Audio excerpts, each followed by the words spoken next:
Alors maintenant, ce que nous allons faire, nous allons donc arrêter cette application. On va l'arrêter, CTRL-C.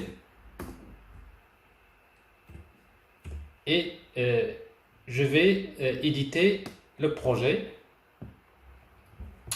Je vais l'éditer dans Android Studio. Alors pour pouvoir éditer donc le projet, donc je vais ouvrir le projet. Donc je suis dans le dossier D. J'ai un dossier Flutter Apps. Alors D.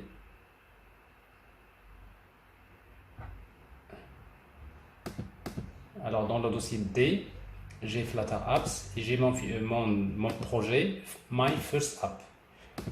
Ouvrir dans une nouvelle fenêtre ou bien dans cette fenêtre si vous voulez. Alors maintenant on va scruter un peu la structure du projet. Alors si vous regardez bien donc, dans le projet, dans le projet, en fait un projet Flutter, ici donc c'est un projet en fait qui est basé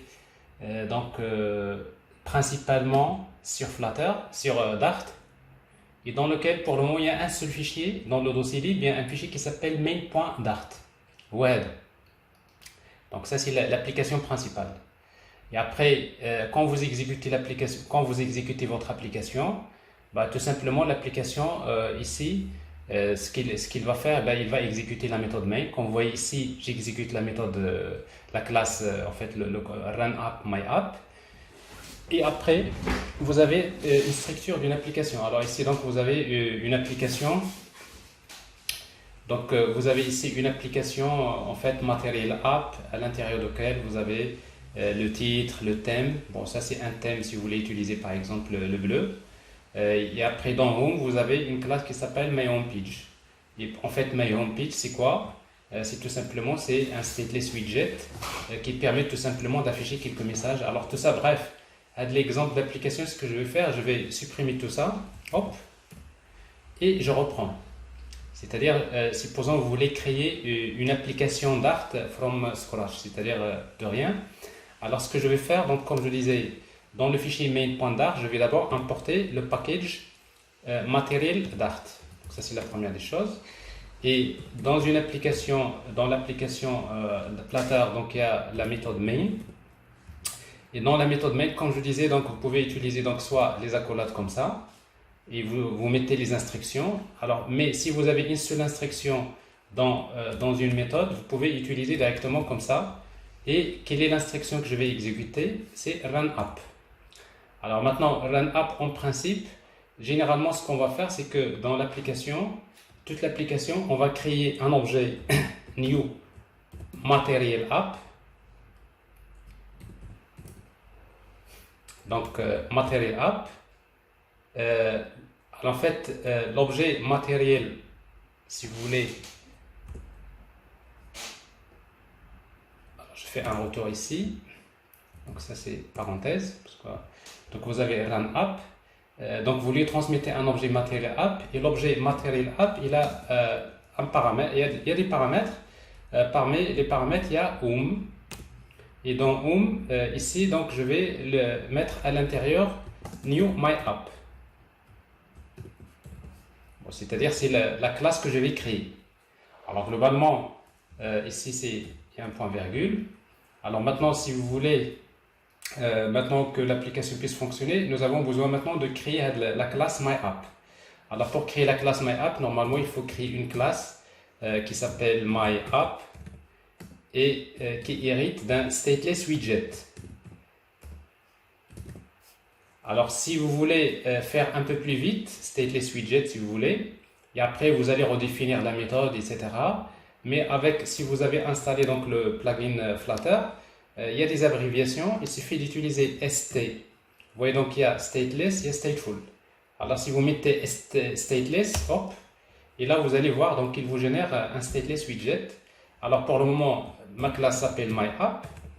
Ben, c'est une classe qui hérite de stateless widget et dans laquelle on redéfinit la méthode build.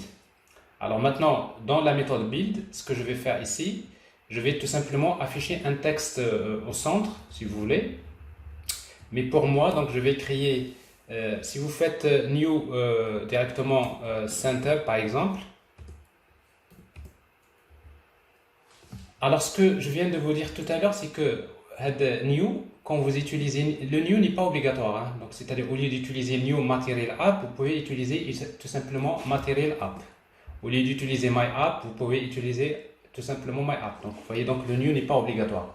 Donc ici, donc dorénavant, à chaque fois, au lieu de faire new toujours constructeur, je vais en mettre avec le new. Donc, si vous voulez, mais il est implicite. Donc, en tout cas. Donc ici, je vais retourner un objet center à l'intérieur duquel j'ai un élément qui s'appelle child. Et dans ce center, je vais créer un élément texte. Et texte, ici, donc je vais afficher un texte, par exemple, hello, BDCC. Et après, si vous voulez spécifier donc les caractéristiques du texte, on va ajouter le style. Alors bref, vous voyez donc ça c'est un minimum de code pour une simple application. On va exécuter l'application et pour la voir sur l'émulateur et après on va un peu voir l'améliorer. Alors on va l'exécuter. Alors pour l'exécuter, donc vous avez deux manières de faire. Soit vous allez vers le terminal et vous mettez Flutter Run, comme j'ai montré tout à l'heure.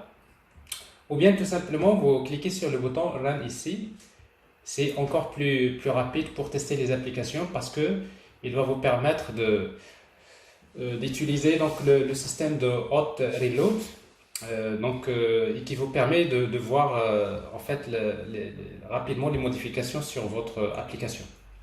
Alors une fois qu'il va exécuter, généralement la première exécution ça prend souvent un peu de temps parce que c'est normal, parce qu'il va générer la structure du projet Android, il va générer la structure du projet iOS, mais une fois que généralement que l'application il est générée et une fois qu'il s'exécute la première fois, après c'est plus rapide.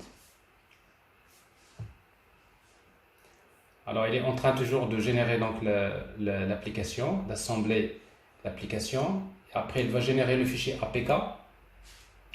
Voilà, debug et après il exécute. Il va maintenant l'exécuter sur l'émulateur. Et quand il va l'exécuter, vous allez voir quelque chose de, on va dire de très moche.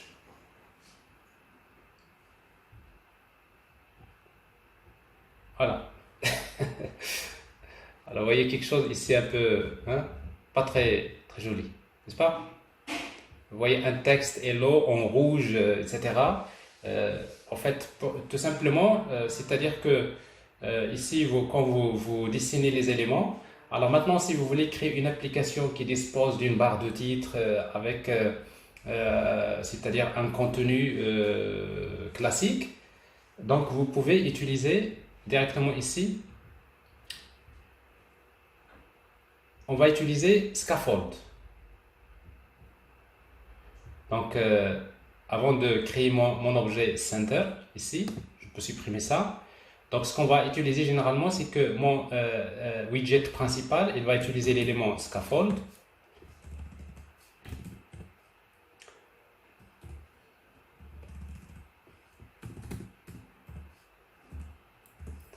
Alors Scaffold, et dans Scaffold, en fait, il y a deux éléments. Il y a d'abord AppBar, c'est la barre de titre, donc je vais utiliser une instance de la classe AppBar. Et le deuxième, c'est Body. Et dans Body, c'est là je vais mettre un objet center dont le child contient un texte. Et c'est quoi le texte? C'est tout simplement hello BDCC. Alors maintenant, si j'exécute, si j'enregistre, alors vous voyez donc le système de hot reload va fonctionner et je vois ici le résultat. Je vois ici ma barre de titre, je vois ici le texte. Et après, si je veux spécifier un texte dans la barre de titre, donc l'objet AppBar reçoit également un paramètre title dans lequel je vais mettre un texte, par exemple my homepage. Rapide, monsieur. Oui. Alors vous voyez donc ici, donc je vois bien ici donc le texte. Tout à fait. Ici donc le système de hot reload, il va vous faire gagner beaucoup de temps. Donc par exemple ici je voudrais changer la couleur du texte. Je vais ajouter ici virgule style et je vais utiliser text style. Et dans text style, je vais utiliser la couleur du texte et je peux utiliser la couleur color par exemple colors, par exemple orange. Et je vois bien ici le résultat. Je spécifie la valeur texte font size. Font size, par exemple 23. Oui, donc ça c'est rapide. Alors maintenant, par défaut, le thème est utilisé, donc c'est du bleu. Mais si vous voulez spécifier le thème c'est-à-dire d'une application, donc vous pouvez par exemple aller vers App Bar ici et vous pouvez changer donc background color. Et la même chose ici, vous utilisez colors, par exemple deep orange par exemple, et vous aurez quelque chose comme ça. Alors maintenant, pour ne pas le faire dans toutes les pages, le travail est là, je le supprime de là, CTRL S, et je peux directement spécifier dans l'objet Material App ici. Donc vous voyez, donc, dans mon objet Material App, vous avez quoi? Vous avez Home, et vous avez un élément qui s'appelle thème. Et dans thème, on peut utiliser donc thème data, et on peut spécifier les informations. Alors par exemple, app bar thème, et app bar le thème de la barre de titre si vous voulez. Et je peux utiliser app bar thème point, plutôt c'est un objet dans lequel je peux spécifier par exemple la couleur. Et quelle est la couleur que je vais utiliser? Par exemple, c'est deep orange. Alors la même chose ici, vous n'allez pas voir la modification. Pourquoi? Parce que ici donc je suis en train de modifier dans l'objet Material App. En fait, l'objet Material App, il est instancié au démarrage de l'application. Et quand le système de reload, il ne redémarre pas l'application. Donc ça veut dire que l'objet, si vous faites des modifications dans l'objet Material App, il va falloir réexécuter l'application parce qu'il va falloir, il va falloir recréer avec l'objet Material App. Vous voyez donc ici, je vois bien la modification au niveau de l'application. Alors ici, donc ça c'est une simple application qui permet d'afficher un message. Alors cette application, ce que je vais faire, je vais ajouter par exemple une barre de menu. Je vais créer un menu et je vais vous montrer comment créer le squelette d'une application. Alors si vous voulez ajouter une barre de menu pour notre application, bien, tout simplement je vais utiliser ici dans l'élément scaffold que vous voyez ici. Alors dans l'élément scaffold, vous avez app bar et vous avez body. Et également vous avez un attribut qui s'appelle drawer. Alors en fait drawer c'est le menu. Alors maintenant si vous utilisez un objet de type drawer, ici, c'est un objet drawer enregistré, vous allez voir automatiquement il y a un petit menu qui apparaît là. Si vous cliquez sur le bouton menu, vous allez voir qu'il y a un menu qui va apparaître. Alors pour le moment, c'est un menu qui est vide. Vous voyez, donc vous n'avez pas besoin d'écrire beaucoup de code. Donc vous créez un drawer et après dans le menu drawer, maintenant, je vais dans mon menu drawer, donc je vais ajouter les éléments. Donc normal, les éléments que je vais ajouter dans un drawer, il y a d'abord, je vais utiliser un attribut qui s'appelle child. Et dans alors, ici, child, voilà. Et dans child, je vais utiliser ce qu'on appelle un list view. En fait, list view, c'est-à-dire parce que j'ai besoin de mettre plusieurs éléments sur le menu. Et dans list view, je vais utiliser donc children. Alors, généralement, quand vous avez un élément qui contient plusieurs éléments fils, on utilise children. Et quand vous avez un élément qui contient un seul élément fils, on utilise l'attribut child. Child, ça veut dire qu'il y a un seul objet à l'intérieur, alors que children, ça veut dire c'est un tableau. Alors avec Dart, pour créer un tableau, vous voyez ici donc entre crochets, et entre crochets, vous pouvez ajouter les éléments. Alors maintenant, dans les éléments, je vais ajouter d'abord ce qu'on appelle le drawer header, c'est le header du menu. Il y a un objet drawer header. CTRL S. Alors vous voyez donc le drawer header là, pour le moment on ne voit rien. Alors ce drawer header, je vais, si vous voulez, utiliser un dégradé de couleur. Je vais utiliser decoration et je vais utiliser donc box decoration, box decoration. Au fait de box decoration, il y a plutôt gradient. Gradient, c'est le dégradé. Et donc gradient, je peux utiliser linéaire gradient. Donc linéaire gradient, c'est un gradient linéaire. Et linéaire gradient, il reçoit plusieurs couleurs avec colors. Donc c'est un tableau de couleurs et je peux spécifier les couleurs. La première couleur, c'est colors, par exemple white, virgule, la deuxième couleur, c'est colors, par exemple deep orange. Si je fais enregistrer, vous allez voir ici, vous voyez, voilà, donc c'est-à-dire dans le menu, je vous viens ici, donc c'est ce qu'on appelle drawer header. C'est le header, le drawer du menu dans lequel vous avez un dégradé de couleur qui va du blanc vers l'orange. Alors maintenant, au centre de ce drawer header, je vais afficher une photo de profil. Alors je suis toujours dans drawer header, j'ai decoration, mais également je vais ajouter, si vous voulez, child. Maintenant, qu'est-ce que je vais mettre à l'intérieur? Ben, je vais créer un objet center pour centrer une image. Alors maintenant, je vais afficher une image circulaire et je vais utiliser dans ce cas-là, il y a en fait un élément qui s'appelle circle avatar. Ici, donc, je vais utiliser d'abord child, donc circle avatar. De circle avatar, si vous voulez, c'est en quelque sorte, vous voyez, bon, c'est une zone circulaire qui permet, dans laquelle je vais mettre maintenant l'image. Alors dans circle avatar, la même chose, vous avez child. Je vais utiliser une image statique. Alors pour afficher une image statique, je vais utiliser un composant, un widget qui s'appelle asset image. Et dans asset image, donc je vais utiliser un élément qui s'appelle asset image.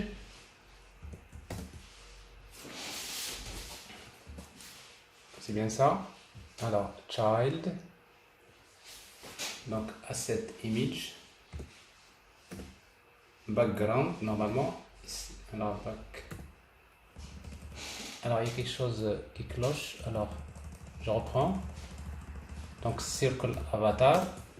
En fait, je n'ai pas besoin de mettre child en fait. Ici, je vais mettre directement background image, si vous voulez. Alors, je n'ai background image, je vais utiliser asset image. Ouais, l'image a dit, et je vais la récupérer. Asset image, donc voilà le chemin. Alors, je vais dans mon projet, je vais créer un dossier images. À l'intérieur, je vais créer une image que je vais appeler profile.png par exemple. Alors maintenant, si vous enregistrez, vous n'allez pas voir bien sûr la photo parce que la photo d'abord n'existe pas. Donc ça veut dire que dans mon projet, je vais créer un dossier, new folder,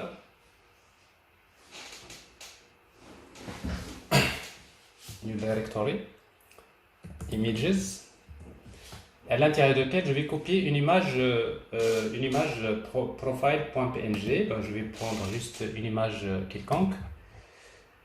Alors les photos. Alors, par exemple, profile.png. Je la mets ici, CTRL V. Alors, si vous mettez la photo, vous enregistrez la même chose, vous allez voir qu'il n'y a rien qui va apparaître. Mais pourquoi? Parce que quand vous utilisez les images statiques, alors vous savez que quand le compilateur, parce que quand vous compilez, en fait le compilateur de Flutter va générer l'application Android. Et on sait que les images statiques dans Android se trouvent dans un dossier particulier, c'est le dossier ressources, etc. Donc ça veut dire qu'il faudrait lui indiquer ça. Il faut lui indiquer comme quoi il y a une image qu'il faut placer dans Asset, c'est-à-dire dans les ressources statiques. Alors pour le faire, il y a un fichier de configuration d'un projet Flutter qui s'appelle pubspec.yaml. Ici, ce que vous voyez là. Donc le fichier pubspec.yaml, ou le fichier, si vous voulez, dans lequel on va déclarer les dépendances de notre projet. Donc à chaque fois qu'il y a une nouvelle librairie qu'on veut par exemple ajouter, ou bien à chaque fois il y a par exemple une configuration à apporter au projet, on va le faire à ce niveau-là. Alors pour le moment, ce qu'on va faire, on va chercher à déclarer une image statique dans ici, vous voyez ici, ils sont mis en commentaire. Donc il suffit donc de supprimer donc ce commentaire-là, ici, c'est pas ici, c'est A7. Donc je vais supprimer ce commentaire, je vais déclarer une image A7 ici, dans lequel je lui dis j'ai une image qui se trouve dans le dossier images, et l'image s'appelle profile.png.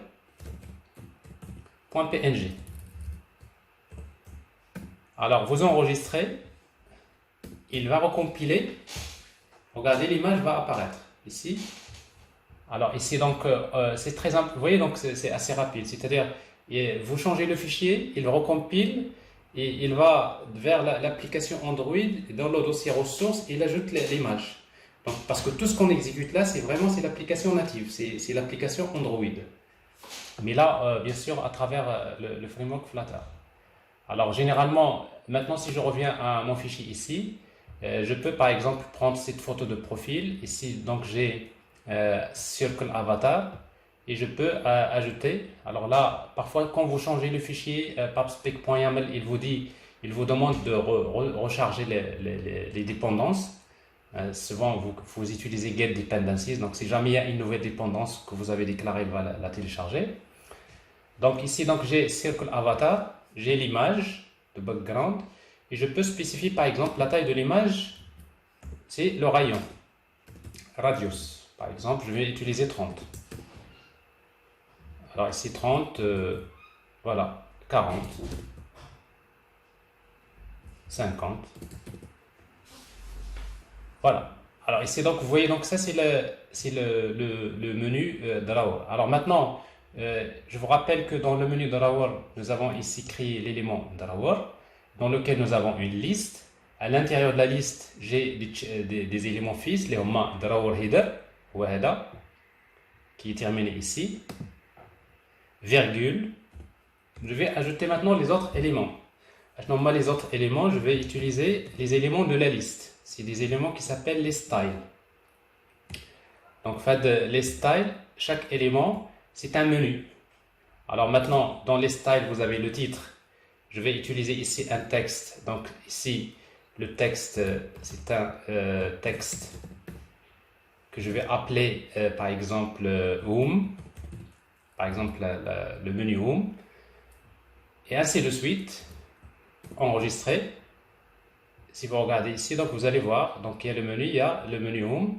Alors maintenant, en fait, de chaque élément de menu, vous pouvez bien sûr spécifier donc vous pouvez spécifier donc le style du texte, etc. Donc notamment text style, comme toujours. Vous pouvez spécifier par exemple font size, par exemple 22.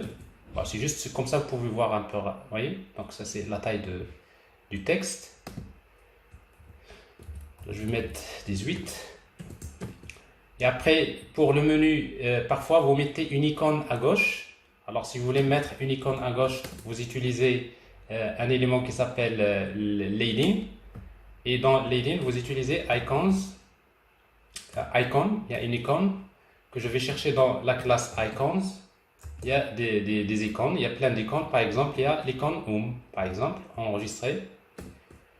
Vous voyez donc, vous allez voir, il y a une icône qui va apparaître là. Alors après, bon, vous utilisez donc, par exemple, l'icône Setting, par exemple. Enregistré, vous trouverez ici Setting. Alors donc même les icônes et tout ça, donc vous avez les éléments. Alors ici, donc je vais garder Home. Et si vous voulez mettre ici une flèche tout à droite, c'est ce que se fait parfois, vous ajoutez à l'élément ce qu'on appelle l'élément trailing. Donc leading c'est avant, trailing c'est après. Donc trailing la même chose, donc je vais utiliser icon.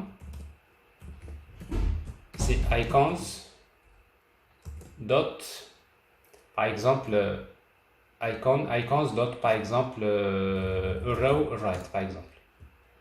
C'est une petite flèche, si vous je ne sais pas si vous voyez cette petite flèche ici, donc ça c'est juste les styles classiques.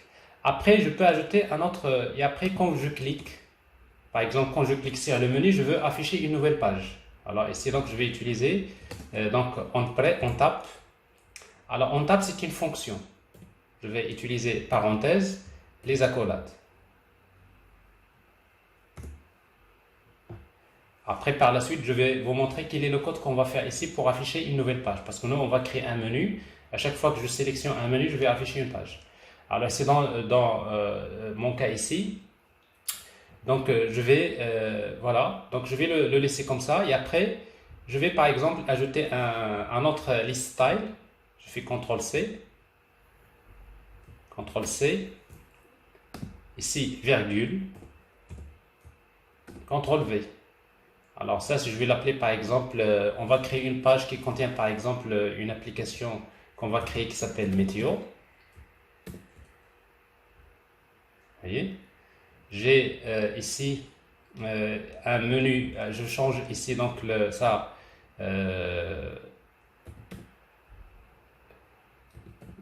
Alors vous cherchez des icônes représentatives ici.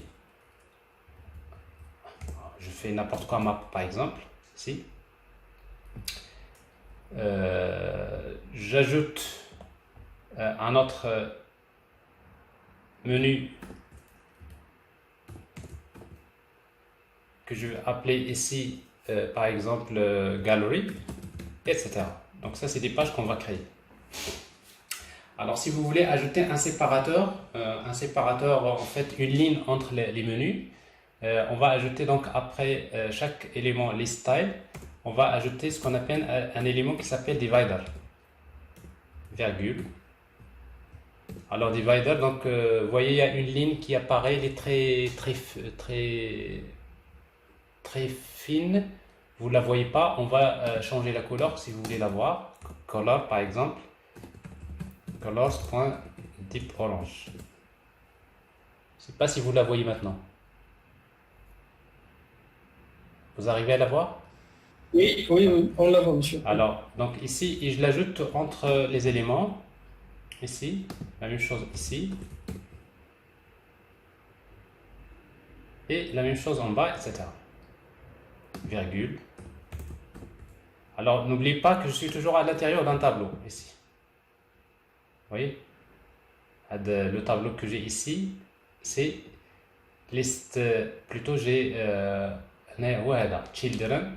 J'ai d'abord drawer, header.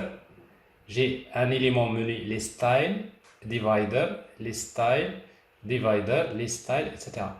Alors, comme vous voyez, pour le moment, là, presque, on est en train de faire des copier-coller sur les éléments de menu. Mais après, au lieu de faire copier-coller, on va faire une boucle. Donc ça, c'est quelque chose que je vais vous montrer après. On peut par exemple faire une boucle pour générer des menus. Et dans ce cas-là, nous aurons besoin de déclarer les menus dans un tableau, etc. Mais dans un premier temps, vous avez plus besoin d'abord de comprendre la structure. Mais après, je vais vous montrer comment on va essayer de boucler ça. Mais avant de vous montrer ça, donc je vous montre d'abord comment créer donc les éléments, plutôt la navigation. Alors maintenant, ce que je vais faire, je vais créer une page, si vous voulez, je vais créer une page que je vais appeler, en fait, que je vais appeler quoi? Je vais l'appeler home page, par exemple. Alors pour cela, je vais créer un fichier new dart file que je vais appeler homepage.dart. Alors maintenant, je vais importer la même chose, le package matériel Dart, et je vais créer pour le moment un stateless widget. Les voix ici, donc stateless widget, que je vais appeler, la classe, je vais l'appeler homepage. Et dans homepage, la même chose, je vais utiliser new scaffold, dans laquelle je vais utiliser drawer, c'est drawer non, je vais utiliser donc appbar. Donc je vais garder toujours appbar par défaut, ici, avec le titre. Le titre c'est homepage. c'est un texte. Donc texte de homepage, virgule, et dans body, je vais mettre la même chose pour le moment, un élément center dans lequel je vais mettre child, c'est un texte. Le texte, par exemple, homepage. Vous voyez, ça c'est la page ici. Et elle n'oublie pas, parce que quand vous utilisez return, un objet, il faut mettre un point virgule ici. Parce que là, tout ça, la méthode build, il retourne un objet scaffold. Voilà. Ça c'est un objet qu'il faut retourner. Alors, donc ça c'est, je viens de créer une page qui s'appelle homepage. De la même manière, je vais créer une autre page. Je fais CTRL-C, CTRL-V. Le fichier, je vais créer une page que je vais appeler MeteoPage. Je fais la même chose. La classe, je vais changer le nom. MeteoPage. La classe, je vais l'appeler MeteoPage. Ici, MeteoPage. Et je fais la même chose. Je vais créer une autre page, CTRL-V, que je vais appeler GalleryPage. .date, c'est le fichier, et la classe je vais l'appeler GalleryPage. Alors maintenant, comment utiliser, donc ici c'est Gallery.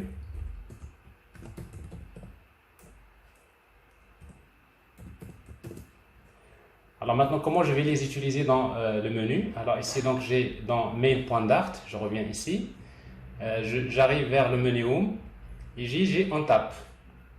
Alors quand je clique sur ce menu là, je vais afficher la page homepage. Alors comment je vais le faire? Il suffit d'utiliser un objet qui s'appelle navigator.push. Alors push, je vais pousser une page. Donc pour faire la navigation, il y a ce qu'on appelle un stack navigation qui permet, en fait, il y a une page qui s'affiche. Si je veux afficher une nouvelle page, je fais push, comme ça la page s'affiche après. Et si je veux par exemple supprimer la page, il suffit d'utiliser navigator.pop. Pop. Donc j'élimine la page et comme ça je peux voir la page précédente. Et quand je fais push, donc je pousse une nouvelle page. Alors en fait, la méthode push, il reçoit deux paramètres. L'objet contexte, je le garde contexte. Donc pour vous rappeler que la méthode build reçoit toujours un objet contexte qui représente le contexte de l'application. En fait, le contexte de l'application, c'est le contexte de l'objet Material App qui est créé. C'est pour cela donc je vais le garder ici et je vais créer une route ici en utilisant Material route page route. Alors Material en fait page route, donc c'est le système de routage de Flutter. Donc il y a plusieurs manières de faire. Je peux utiliser des routes statiques, je peux les déclarer, donc ça c'est quelque chose que je vais vous montrer après. Ou bien vous dites maintenant je vais utiliser une page, une route se forme de Material Page. Vous faites l'objet Material Page, ici vous aurez besoin de spécifier un objet builder. L'objet builder il reçoit une fonction qui reçoit un objet contexte.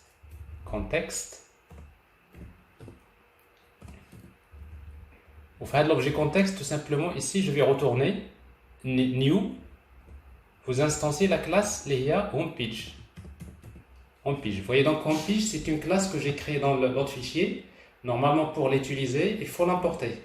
Mais ici bon avec les DE il fait l'importation automatique. Donc ici donc j'ai instancié homepage. Il suffit donc de ne pas oublier ici de mettre un point virgule. La même chose ici, pourquoi? Parce que Add Navigator c'est une instruction qui se termine par un point virgule ici. Alors ici new homepage, mais si vous regardez l'importation ici, import, vous avez import si vous voulez importer parce que si vous n'avez pas cette importation ici qui est faite, vous allez voir qu'il ne va pas reconnaître à de la classe. Alors pour importer, il faut utiliser donc si /. Si vous voulez apporter un fichier, par exemple ici c'est homepage.dart, ben tout simplement vous utilisez import./ homepage.dart. Alors là, ça marche aussi, CTRL S. Vous voyez donc là, il reconnaît donc la classe. Alors comme vous voyez, donc je vais faire la même chose. Maintenant, ce qui va se passer, si j'enregistre, c'est que quand je clique sur ici le menu Home, vous allez voir qu'il y a la page homepage qui va s'afficher. Bon, peut-être ici il y a deux M. Donc ici homepage, CTRL S. Précédent. Vous voyez donc la flèche apparaît automatiquement. Je reviens vers le menu. Si je clique sur homepage, donc je vois ici le menu. Alors sauf que en principe, quand vous le remarquez, à chaque fois que je fais précédent, je trouve que le menu il est toujours affiché. Mais souvent ce qu'on fait, c'est que quand on sélectionne un élément de menu, le menu se ferme. C'est-à-dire si vous voulez que le menu soit fermé, et bien tout simplement on va l'ajouter ici. C'est-à-dire avant d'utiliser navigator.push, je vais utiliser d'abord navigator.pop. Alors je vous rappelle, pop automatiquement, pop de contexte. Pop, qu'est-ce qu'il fait? Il permet donc de fermer la page avant de passer à la page suivante. Et comme ça, quand vous faites précédent, vous n'allez pas trouver le menu ouvert. Alors enregistrer, je fais ici Home, donc je vois la page qui s'affiche. Si je fais précédent, alors j'arrive à la page, mais je ne vois, le menu n'est pas affiché. Et là, à nouveau, donc je peux naviguer dans les différentes pages. Alors je fais la même chose ici. Donc je fais copier-coller, CTRL-C. Ici pour ça. Et là, je vais utiliser la page Meteo Pitch. Meteo Pitch.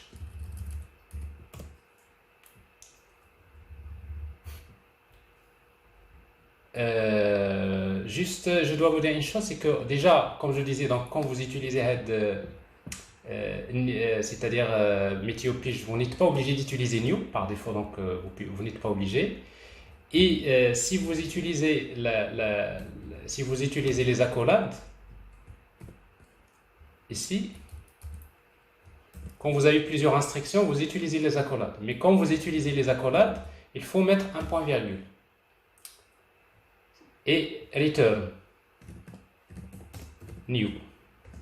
Alors c'est juste pour que, comme ça vous saurez donc vous voyez, donc soit vous mettez la fonction accolade return new objet, parce qu'il faut toujours retourner un widget. Pour ne pas écrire l'accolade return new, et on le remplace par une flèche comme ça. Donc avec la flèche, ça remplace tout ça. Donc et là, vous ne mettez pas de point-virgule. Quand vous avez une fonction qui retourne une seule instruction, dans laquelle vous avez une seule instruction, vous n'avez pas besoin d'utiliser les accolades. Monsieur, Oui. monsieur, quand on fait point pop, ça veut dire qu'on a fait une destruction au contexte précédent, au contexte actuel. La page qui s'affiche, elle est fermée. C'est-à-dire elle est supprimée du stack. Le système de navigation les applications mobiles, c'est comme ça que ça se passe. Quand tu affiches une page, mais à un moment donné, quand tu cliques, tu affiches une autre page. Mais quand tu affiches la page, il fait ce qu'on appelle un push. Mais quand tu fais pop, ça veut dire que tu supprimes la page de l'Ifokania. Ça veut dire qu'on va perdre les données qui sont chargées sur ce contexte. En fait, ici, comme déjà c'est un stateless widget, donc c'est-à-dire non, vous perdez pas les données parce qu'en fait, si c'est un widget qui a, c'est-à-dire quand vous l'affichez à nouveau, il va se réinitialiser à nouveau si vous voulez. Tout à fait. Oh, merci. Oui. Merci, monsieur. Alors la même chose ici, donc je vais faire ça, CTRL-C pour Gallery. Ici donc je vais utiliser la page qui s'appelle Gallery Page. Et là vous avez formé donc un système de navigation. Je vois ici Home, je vois Home Page, je vois Meteo Page ici, et là je vois Gallery Page. Alors ça c'est le principe, on va dire le principe de base du système de navigation, comme vous pouvez le voir ici.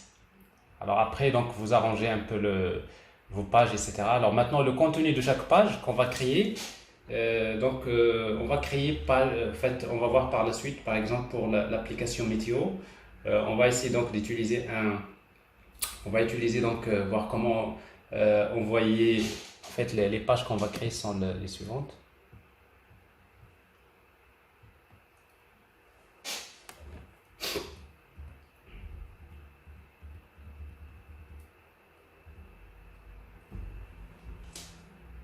Alors ici donc on va créer des pages comme ça, donc une page qui permet d'afficher la météo, une page qui permet d'afficher une galerie d'images qu'on va chercher à partir d'une API RESTful. Et après on va créer des pages pour par exemple pour scanner des QR codes ou pour afficher la caméra, pour prendre des photos et après faire la reconnaissance de texte, etc. Donc globalement, on va essayer de créer pas mal de choses. On va créer une page qui contient un quiz. C'est-à-dire, en fait, le quiz, c'est pour un petit questionnaire très, très basique.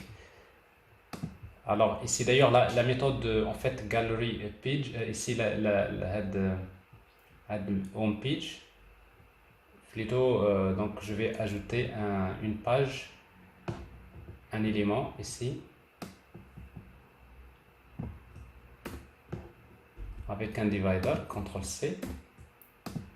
CTRL-V, alors tout ça, et je vais ajouter un autre menu que je vais appeler quiz.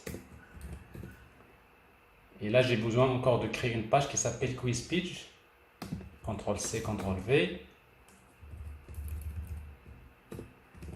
quiz page, la classe s'appelle quiz page, et je vais l'utiliser directement ici. À ce niveau-là, quiz page. Et sans oublier de changer donc les icônes. Alors ici donc vous avez home, vous avez ici, je ne vais pas utiliser home, je vais utiliser une icône, je sais pas, print, il y a des caméras par exemple. Je vais utiliser là une icône map et là j'utilise une icône différente. Ça c'est gallery, c'est par exemple photo, phone par exemple. Bon, c'est juste des icônes représentatives. Alors je vois des choses comme ça ici. Alors ici donc j'ai j'ai quiz, vous voyez. Non, ça c'est dans quiz, il faut changer le texte aussi ici. Quiz speech et le je vois.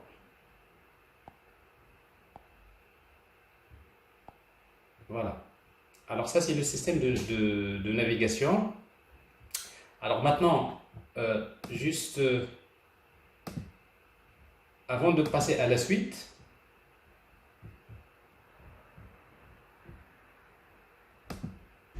donc il faut juste comprendre une chose. C'est que en fait, quand vous créez une application basée sur Dart, vous manipulez ce qu'on appelle des widgets. Alors, il faut juste noter qu'il y a deux types de widgets. Il y a ce qu'on appelle les stateless widgets et stateful widgets. Alors, en fait, un stateless widget, c'est un widget qui ne dépend pas d'autre chose que ses propres informations. C'est-à-dire quoi? En fait, un stateless widget, c'est ce qu'on vient de créer. C'est tout simplement c'est un widget qui permet d'afficher des données, mais ces données-là ne changent pas généralement au moment de l'exécution. C'est-à-dire si ces données internes changent, ils ne vont pas être réaffichés au moment de l'exécution. Mais par contre, pour utiliser un stateless widget, généralement, il faut l'instancier, c'est-à-dire le widget parent qui va l'afficher. Quand il va l'instancier, il peut lui transmettre des données. Donc, c'est-à-dire au moment de l'instanciation, il lui transmet les données. Il prend donc les données qui sont reçues en input, qui reçoit au moment de l'instanciation. Il peut les utiliser pour afficher le rendu. Et si les données de input généralement changent, son rendu va changer. C'est-à-dire, en fait, au moment de l'instanciation, il prend toujours ces données-là, il les affiche. Mais par contre, un stateful widget, c'est quoi? C'est un widget qui dispose d'un état, un state. L'effet des attributs, fait des données. Par exemple, si je veux afficher par exemple les données de la météo, donc j'ai besoin de déclarer une liste de données, des données que je vais afficher. Donc les données, c'est au moment de l'exécution, quand je clique sur le bouton, j'envoie une requête vers la partie backend, je récupère les données, donc les données vont changer. Mais dès qu'elles changent, automatiquement le widget c'est-à-dire va se réafficher, c'est-à-dire le rendu va être régénéré. Donc à chaque fois que les données du state changent, automatiquement l'affichage se fait. Donc c'est-à-dire automatiquement le rendu prend en considération les données qui se trouvent dans le state. C'est-à-dire que vous changez les données du state, automatiquement ils vont s'afficher. Donc là c'est ce qu'on appelle un stateful widget. En fait, stateless widget, stateful widget. En fait, la différence, c'est que un stateful widget, il reçoit bien sûr la même chose comme stateful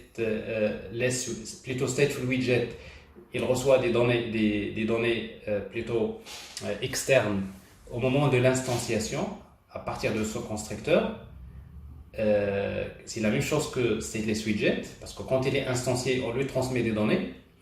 Mais par contre, avec le stateful widget, c'est qu'au moment de l'exécution, il a un état interne. Si les données de son état changent, automatiquement le rendu va être régénéré. Donc ça veut dire que le rendu est régénéré quand les données externes changent, les données qui sont transmises au moment de l'instanciation changent, ou bien quand son état interne change.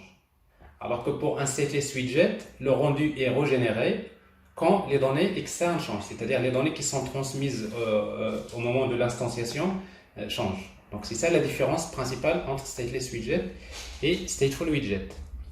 Alors si vous voulez créer un stateful widget au lieu d'un stateless widget, le principe il est très simple en tout cas.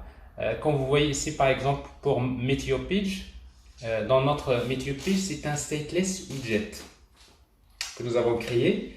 Alors avec en fait avec le plugin Flutter, il est très simple de convertir un stateless widget en un stateful widget. Et pour cela, pour ne pas passer du temps, il suffit de sélectionner un stateful widget. Vous avez ici une liste qui apparaît. Et après, il vous demande de convertir, si vous voulez convertir to stateful widget. Alors, si vous cliquez sur Convert to stateful widget, hop, vous voyez donc qu'est-ce qu'il vous fait? Il vous crée une classe qui hérite de stateful widget. Et dans cette classe, il y a la méthode createState.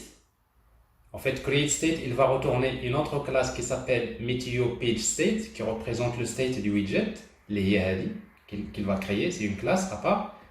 En fait, le state d'un widget, c'est une classe qui hérite de la classe state. Et comme c'est une classe générique, il faut lui spécifier comme quoi il s'agit du state de quelle classe? Du MeteoPage, c'est-à-dire du widget MeteoPage. Et à l'intérieur de la classe, c'est là on va redéfinir encore la méthode build. Et là, on retrouve la même chose. Et là, c'est là on va retourner, donc, si vous voulez, scaffold. Ici, donc, je trouve scaffold, les données, etc. Et la différence maintenant, c'est que ici, dans le stateful widget, je peux ajouter un state. Alors, par exemple, dans le state, je peux déclarer des attributs. Alors, par exemple, je vais déclarer un compteur. Au départ, il est égal à 0, par exemple, ici. Et ce que je vais faire ici dans ce stateless, pour le moment, je vais afficher la valeur des compteurs, par exemple ici. Counter value. Alors, si vous voulez afficher la valeur du compteur, vous pouvez utiliser tout simplement plus. En fait, déjà pour les chaînes de caractères, dans Dart, vous pouvez utiliser soit simple code ou bien double code. C'est presque du JavaScript. Donc, pas de problème. Ou tout simplement, vous pouvez utiliser ici directement counter, comme ça, la valeur du counter. Mais ici, counter, c'est un int, il faut le convertir en string. Alors pour ne pas tomber dans ce problème, donc soit que vous utilisez encore la méthode toString pour le convertir en string, mais il y a plus simple, c'est d'utiliser à l'intérieur de la chaîne de caractères, vous utilisez $, directement entre accolades, Et quand vous mettez dans une chaîne de caractères $ entre accolades, il sait qu'il s'agit d'une expression. Donc j'affiche directement le compteur, ici la valeur du compteur. Alors si j'enregistre cette application, ici quand j'affiche le stateless plutôt ici, on l'a fait dans quelle page? Dans météo. Alors je vois ici donc le compteur égal à 0. Mais maintenant, si vous voulez, pour voir mieux, je vais ajouter style, text style, font size par exemple 22. Bon, donc ça c'est la valeur du compteur. Donc il vous affiche cette valeur-là. Mais maintenant pour dire que c'est jusque-là, ça n'a pas de différence par rapport à un stateless widget. Mais maintenant ce que je vais faire, c'est que supposons je vais créer un bouton ici. Alors j'ai l'élément center. Dans body, j'ai un élément center. Et dans l'élément center, je vais créer un bouton. Alors, ici, dans l'élément center, donc mais quand vous voulez créer, supposons je veux créer un bouton en bas.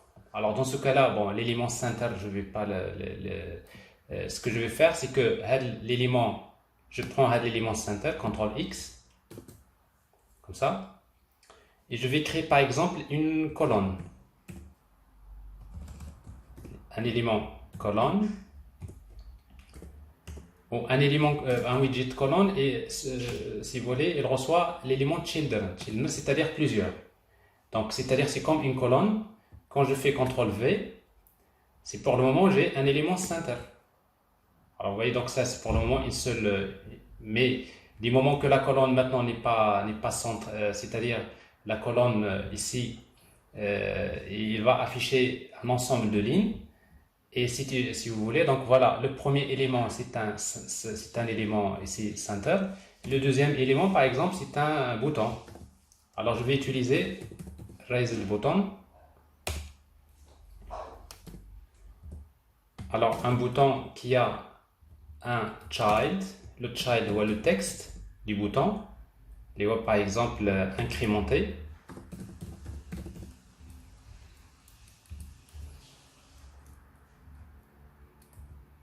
Virgule, on tape, on précède.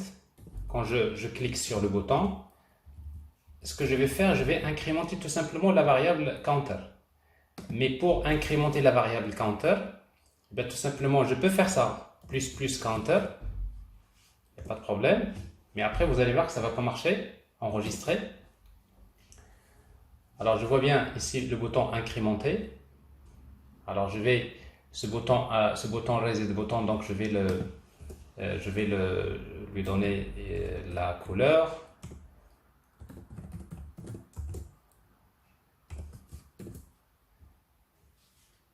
Alors, si vous voulez, les boutons en gris, comme ça, ne sont pas les bienvenus dans les applications mobiles. C'est pas dans le style de design des applications mobiles. Et après, bon, le texte, comme vous le voyez, ben, tout ça, maintenant, vous commencez à comprendre le texte. Je vais utiliser un texte style.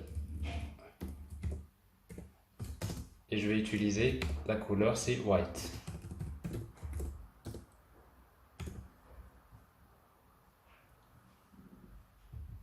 Voilà. Donc ça c'est le bouton. Alors maintenant quand je clique sur le bouton, vous voyez, normalement je suis en train d'incrémenter. Je suis en train d'incrémenter le compteur. Mais là je vois pas c'est-à-dire la valeur qui change ici. Alors pourquoi? Parce que comment? Il faut recharger le child text. Alors justement, vous n'avez pas besoin de recharger. D'abord, le principe, en fait, dans un stateful widget, le principe. Quand vous voulez changer les données, il suffit de changer la donnée à l'intérieur d'une méthode qui s'appelle setState. Alors quand vous dites setState, en fait, la méthode setState, c'est une méthode que vous héritez de la classe state. Donc, à l'intérieur de la méthode setState, il suffit de faire plus counter, c'est tout. Donc, ça veut dire quoi? À chaque fois que vous changez l'état, automatiquement, le rendu va se régénérer. Alors, si j'enregistre, comme vous voyez ici, il y a déjà 3. Je clique et là, ça marche. Donc, vous voyez, vous n'avez pas besoin de recharger les éléments de l'interface. C'est ce qu'on appelle la programmation réactive. Dès que l'état change, automatiquement, l'affichage, le rendu se régénère. Donc, vous avez ce qu'on appelle un data binding entre ce qui est affiché ici, counter, avec maintenant la variable.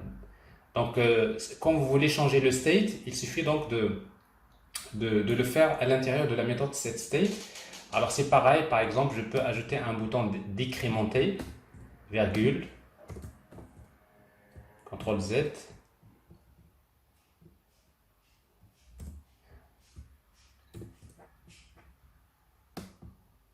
Alors, CTRL C, virgule, parce que tout ça c'est une colonne.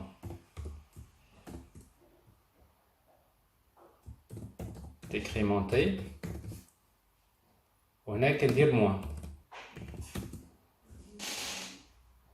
Et là, vous avez donc deux boutons, incrémenter et décrémenter. Alors, vous voyez, donc ça, c'est l'idée principale. Il y a la différence entre un stateless widget et un stateful widget. Donc, quand vous utilisez un stateful widget, c'est que vous avez, en fait, le widget dispose d'un state. Le state, généralement, c'est une classe qui hérite de la classe state. Et quand vous héritez de la classe state, vous héritez un mécanisme très puissant. Vous héritez la méthode setState. Donc, il dit que donc, à chaque fois que vous changez les données du state, ici, à chaque fois que vous changez les données du state, par exemple, je ne sais pas, vous mettez ici une variable, une autre variable, par exemple, int ou encore double, float plutôt, donc double, allez, double random par exemple, random value, ici, et là vous affichez donc la valeur, notre state, il affiche donc le message counter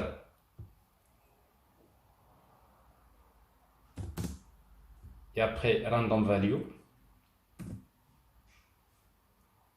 et rend des values, deux points, même chose, donc j'affiche la valeur de la variable random value. Alors le texte il est très grand, donc je vais mettre ici par exemple 14. Donc vous voyez donc la random value par défaut, sa valeur c'est nul. Je vais mettre égal à 0. Vous voyez là.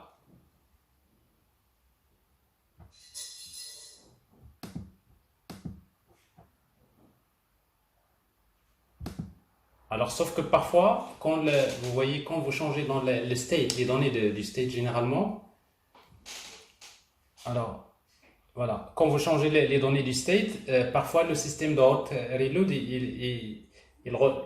donc il faut le réexécuter. Voilà. Alors, c'est ce que j'ai fait, j'ai réexécuté, donc je revois comme météo. Donc, je vois la valeur, par exemple, ici par défaut, c'est 0. Et après, quand je clique par exemple sur incrémenter, j'incrémente le compteur et je vais définir une nouvelle valeur aléatoire. Par exemple, random value égale, je vais utiliser math.random. Math. Alors, random.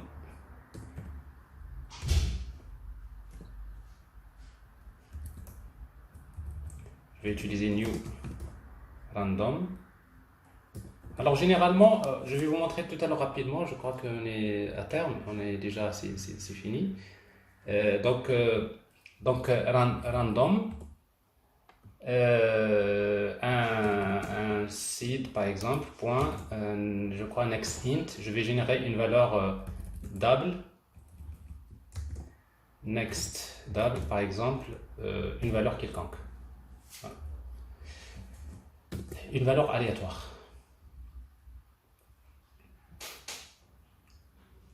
Alors, vous voyez donc à chaque fois j'incrémente. Alors ici donc vous voyez pas. Alors ici, alors ici parce que j'ai utilisé un seed, ça veut dire qu'elle va toujours générer la même valeur, hein, d'accord? Alors je vais utiliser new random sans spécifier le seed, comme ça il va générer des valeurs aléatoires. Vous voyez donc à chaque fois que j'incrémente, il y a la valeur du compteur qui change, je décrémente et en même temps la valeur du compteur change. Alors si vous voulez voir ça, si vous voulez mieux voir ça, voilà, donc je le laisse comme ça. De toute façon, juste pour vous montrer la différence entre stateless widget et stateful widget. Alors ici donc si vous voulez utiliser des valeurs entières, pour mieux voir, c'est next int, par exemple 100. Vous avez une valeur entre 0 et 100. Alors sauf que c'est dans ce cas-là c'est un int, c'est pas un double. Ici. Alors maintenant, il vous faut réexécuter. Alors ça, c'est le genre de message que vous allez trouver parfois, parce que il a déjà, en fait, lui, il a déjà chargé le state, et que le state c'est déjà un double, mais après ici, vous lui avez affecté un int, donc vous aurez parfois des erreurs comme ça. Voilà. Alors ici, donc ça, c'est des valeurs entières qui sont générées. Donc vous voyez, à chaque fois que j'incrémente, il régénère également des valeurs aléatoires. Est-ce que vous avez compris en fait le stateful widget? Stateful widget, c'est un widget qui a un state. D'accord? Une fois qu'il a le state, et dès que son état change, les valeurs changent, automatiquement le rendu va être régénéré. Donc c'est pour cela que dans nos pages, les pages ici, météo, d'art, quiz, Taya, c'est des stateful widgets. Donc je vais la convertir en stateful widget, comme je viens de montrer tout à l'heure, convert to stateful widget. La même chose pour gallery page, c'est un stateful widget, parce que j'ai également un état qu'on va gérer. Voilà. Alors globalement, dans votre application, vous allez utiliser des stateless widgets et des stateful widgets. Voilà le principe de base. Bon, maintenant, bon, c'est juste les boutons. Vous voulez que le bouton prenne toute la largeur de la page. C'est juste, je prends le bouton. Je profite de l'occasion pour vous montrer quelques petites astuces.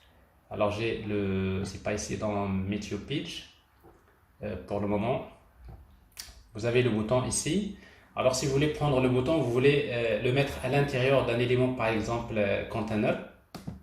Il suffit d'utiliser wrap with center. Par exemple, vous voulez le centrer, vous ajoutez center. Qu'est-ce qu'il fait? Automatiquement, il ajoute un élément center à l'intérieur duquel il y a l'élément bouton.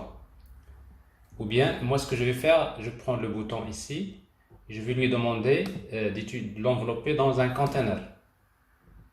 Le container maintenant dispose d'un attribut qui s'appelle width.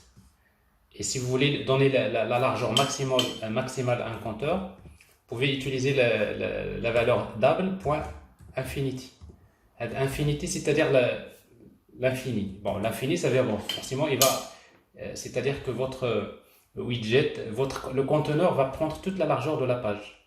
Et après, si vous voulez utiliser ici un padding, par exemple, pour mettre le padding, la même chose, je prends le bouton.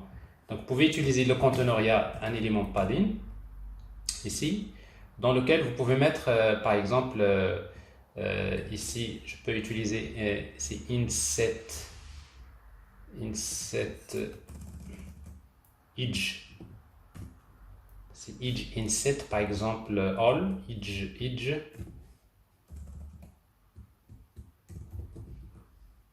Inset. Alors edge inset comme ça. Point all par exemple 8. Vous faites un padding de 8.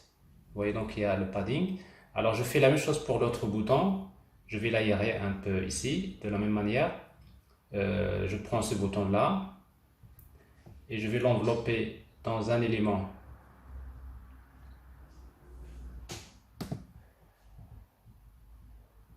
Alors Alors en fait, l'assistant, parfois, normalement, l'assistant, il est toujours avec vous pour vous aider à régénérer la structure parce que ça accélère beaucoup la génération de votre élément d'interface.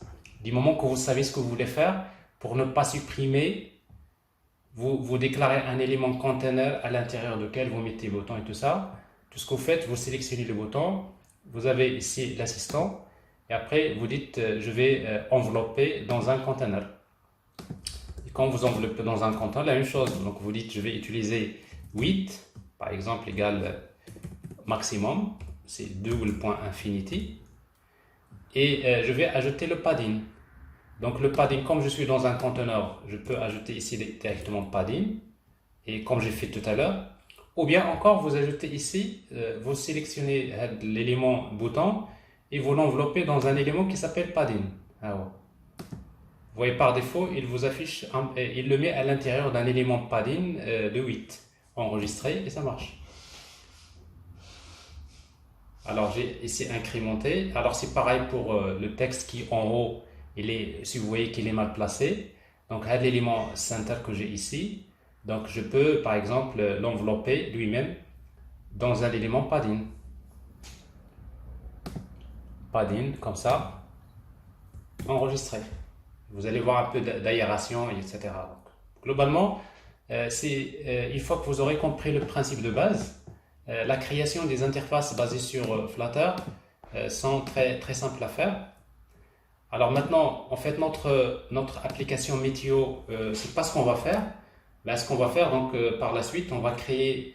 en fait, vous allez voir dans une série de vidéos comment créer un quiz, comment créer une application météo, comment créer une page gallery, comment créer en fait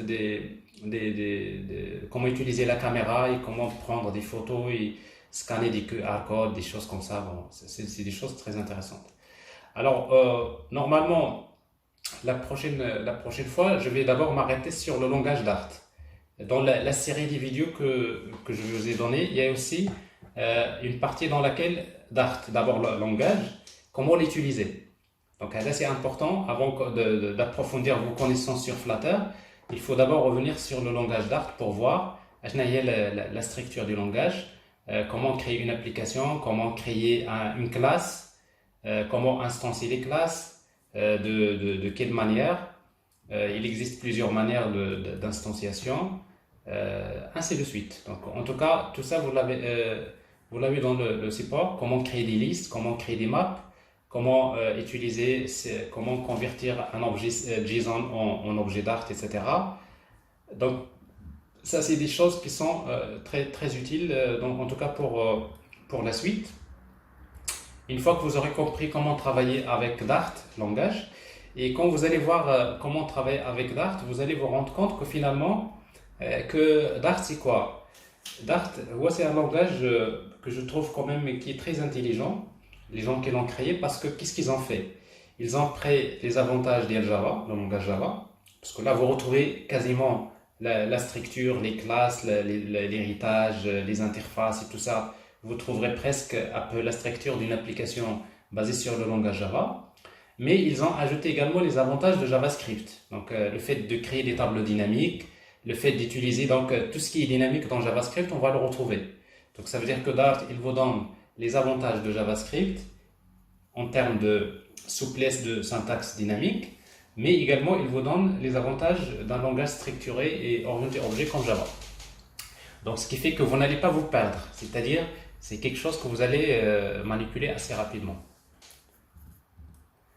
Voilà, alors donc je crois qu'aujourd'hui on va s'arrêter à ce niveau-là. Donc vous avez une première idée sur Flutter, donc c'est un démarrage important. Donc vous allez essayer d'abord de démarrer comme ça. D'abord, il faut comprendre la structure d'une application Dart, plutôt Flutter, comment la créer et tout ça.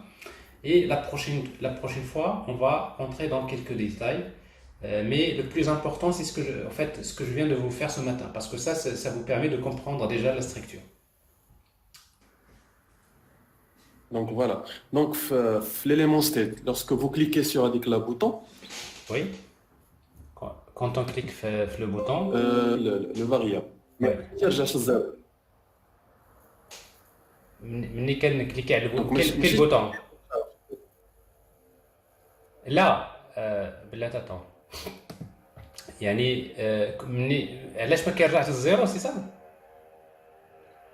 وي علاش هذاك لو فاريابل ما ترجع للزيرو دونك non ستيت non parce que ici regarde le système de hot reload هو qu'est-ce qu'il fait mais quand je réexécute l'application من الاول ياك quand je réexécute l'application carrément là c'est normal le state va être initialisé d'accord quand j'appelle l'application donc on a le state il prend les valeurs initiales les on a 0 tu vois voilà quand j'incrémente la valeur ici donc forcément ils vont changer décrémente les valeurs changent ici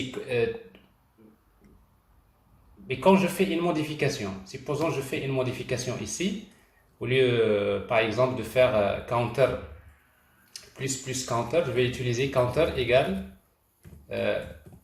counter plus 6 n'est-ce pas contrôle S ما غاديش يبدا من الزيرو لان هذا غير لو سيستيم هوت ريلود donc vous allez voir ici il va vous mettre 9 je pense enfin je pense alors ici counter non mais il faut cliquer sur le bouton quand je clique il va me donner 9 vous voyez علاش لان هنايا غير لو سيستيم دو هوت ريلود بحال لو هوت ريلود كيخلي سي كوم سا parce qu'il va pas redémarrer l'application à nouveau. Donc, le système de hot reload, il vous dit, voilà, à l'état où il est maintenant, ça c'est intéressant quand même pour accélérer le développement. Donc, par exemple, là, vous cliquez sur incrémenter. Oui. Et vous avez changé la page, par exemple, galerie. Oui, غادي نمشي للغاليري par exemple, galerie, d'accord. وهنا كنرجع عاوتاني كنرجع للميتيو اش كتلقى ها هو زيرو C'est normal parce qu'en fait ici ملي كدير pop راه كتمشي la page le state ديالها ملي كتمشي en fait à chaque fois que tu affiches la page il initialise la page. Alors ce que je n'ai pas montré tout à l'heure, peut-être c'est l'occasion de vous le montrer à travers cette question. هو هاد le state dans le state d'un widget, il y a une méthode qui s'appelle initState. Généralement, la méthode initState, c'est une méthode qui s'exécute au moment de l'initialisation du state. Alors par exemple, si vous voulez, par exemple, ici vous mettez init state, donc vous initialisez par exemple le compteur ou là à des valeurs. Donc normalement, à chaque fois que vous instanciez Meteo state ça, la méthode s'exécute. Si vous voulez faire l'initialisation, par exemple, vous voulez afficher un message ici, initialization. Ça c'est juste un print comme ça. Et vous allez remarquer ici donc quand je vais à chaque fois que quand j'appelle la page météo, vous allez voir ici le message qui va s'afficher. Alors la même chose ici, j'ai changé la structure, il faut redémarrer. Quand vous changez la structure, généralement les méthodes, vous ajoutez des méthodes, vous allez redéfinir une méthode, donc il faut redémarrer pour voir ça. Alors quand j'appelle la méthode de météo, je vois ici, il y a la méthode de... Donc, la fenêtre, ماشي message, run, et là, c'est ici. Run, je vois ici, vous voyez, le message initialisation. Voilà. Donc à chaque fois que j'appelle météo page, je vois initialisation.